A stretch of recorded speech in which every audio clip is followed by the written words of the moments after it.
قاضی اعجاز مالکی نے، شیخ عبدالحق محدث دہلوی نے، دیگر بزرگ جو سیرت نگار گزرے انہوں نے لکھا ہے کہ نبی پاک صلی اللہ علیہ وسلم کے اندر 100 مردوں سے زیادہ طاقت تھی. 100 مردوں سے زیادہ طاقت. اب جو بات کہنے لگا ہوں، جو نتیجہ دینے لگا ہوں، اس پر خاص توجہ آپ فرمائیں گے.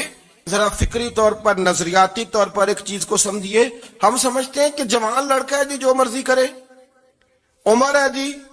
آپ ذرا بات پر غور کیجئے گا کہ حضور صلی اللہ علیہ وسلم میں طاقت 100 مردوں سے زیادہ ہے اور حیا کواری لڑکیوں سے بھی زیادہ ہے.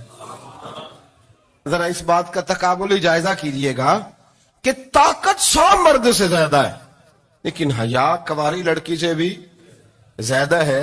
اس کا معنی یہ ہوا کہ جس ٹہنی کو پھل زیادہ لگ جاتے ہیں وہ جھکا کرتی. تو حیا تو حسن ہے، حیا تو آپ کو پاک صاف کرے گا، حیا تو آپ کو نرالا کرے گا، انوکھا کرے گا. وہ ہمارے ایک دانشور ہیں، تو انہوں نے مضمون لکھا، کئی باتیں بڑی پسند آتی ہیں. وہ کہتے ہیں کہ میری اہلیہ، ان کو بھی کسی نے مس گائیڈ کر دیا تھا، حالانکہ اچھی خاتون ہے، کسی نے مس گائیڈ کر دیا. تو وہ بھی سماجی اور ویلفیئر اور یہ خواتین کو شوق ہوتا نا بننے کا، تو وہ بھی سماج کے اندر اچھا مقام تلاش کرنے کے موڈ میں آ گئی.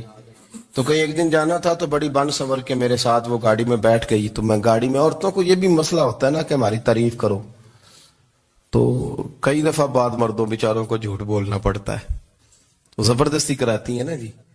تو اس میں گنجائش بھی دی ہے شریعت نے گنجائش دی ہے کہ کبھی بیوی کو راضی کرنے کے لیے خلاف واقعہ بات کرنی پڑے تو کر لینی چاہیے.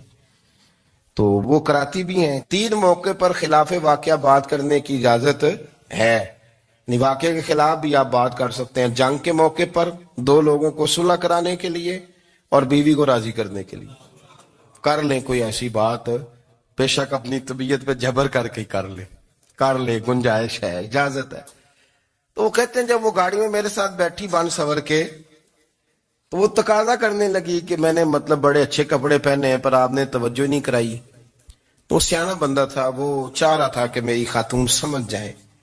وہ کہتے ہیں مجھے پتا تھا کہ بیچاری مس گائیڈ ہو گئی ہے، دل کی بڑی اچھی ہے، سیانی ہے، لیکن اس کو کچھ خواتین نے، کچھ لوگوں نے مل کے اس کو ذہن غلط کر دیا ہے کہ سماج میں نکلو، باہر جاؤ، کام کرو، فلاں کرو، اپنی مرضی سے جیو.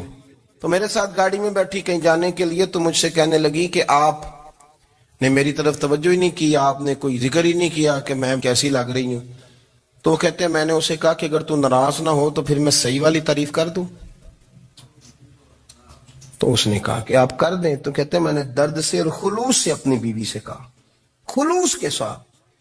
میں نے کہا میں تو روز گھر ہوتا ہوں، روز شام کو گھر ہوتا ہوں، اگر تو میرے لیے تیار ہوتی تو میں تیری تعریف کرتا، لیکن آج تو باہر جانے کے لیے تیار ہوئی، تو پھر ان سے تعریف کی امید رکھ جن کے لیے تو نے تیاری کی ہے. میرے لیے تیاری کرتی تو میں تو ہر شام تیرے پاس ہوتا ہوں. کہتے ہو میرے لفظوں میں درد تھا تو وہ بھی رو پڑی اور کہنے لگی آپ گاڑی روک دیں، مجھے باہر جا کے کسی کو راضی نہیں کرنا، میں نے اسے راضی کرنا ہے جس کو رب کریم نے میرا شوہر بنایا ہے اور میرے لیے منتخب کیا ہے میرے ماں باپ کو. میں واپس لوٹتی ہوں. یہ ایک پہلو ہے سلگتا ہوا، اس کو سمجھا جائے. رسول کریم صلی اللہ علیہ وسلم عرب کی کواری لڑکیوں سے زیادہ حیا والے تھے. کواری لڑکیوں سے زیادہ حضور حیا فرمایا کرتے تھے. جب خانہ کعبہ کی مکہ شریف میں تعمیر ہو رہی تھی نا، اہل عرب اس کو تعمیر کر رہے تھے، تو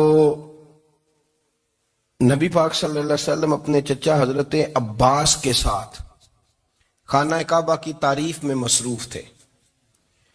تو عرب کے لوگ چونکہ لمبا کرتا پہنتے تھے پیروں تک، تو نیچے اگر کسی وقت کوئی چیز نہیں بھی ہوتی تھی تو کسی کو وہ نظر نہیں آتی تھی، چونکہ پردہ رہتا تھا، لمبا کرتا پہنا ہوا ہوتا تھا.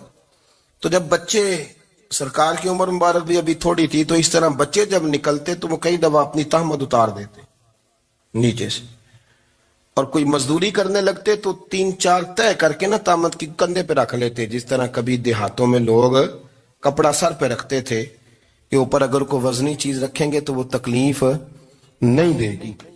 نبی پاک صلی اللہ علیہ وسلم بھی سب لوگوں کے ساتھ خانہ کعبہ کی تعمیر میں شامل تھے. تو حضرت عباس رضی اللہ تعالیٰ عنہ نے کہا حضور سے، ابھی اللہ نے نبوت بھی نہیں فرمایا تھا، بھتیجے آپ بھی تامد اتاریے. یہ صحیح مسلم میں حدیث موجود ہے.